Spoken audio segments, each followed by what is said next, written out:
How to create a PayPal account. Now that's what I'm going to show you guys in this video. So let's get started right away.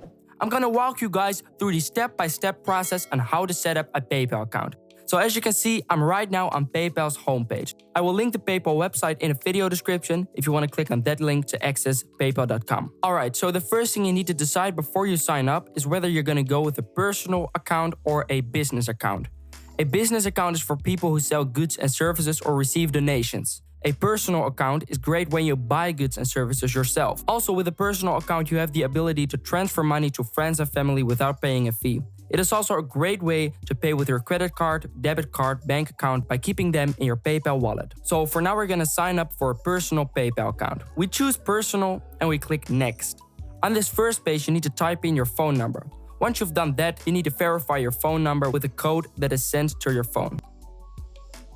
Once you've entered the code, you come to the next page where you have to enter more personal information. So your email, first name, last name, and you have to set up a password. I'm filling this in for myself, so I'll show you the next page now. Here you have to fill in your address and your date of birth.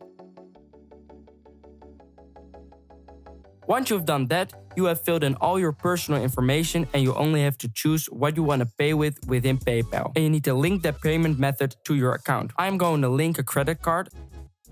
So I have to fill in the information of that. And once I've done that, I click on link card.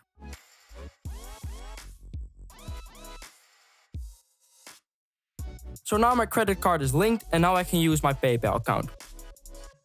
So yeah, that's pretty much it. As you can see, I'm on my PayPal account and everything works. If this video helped you, like this video and subscribe to my channel if you haven't already. And I hope to see you in the next tutorial.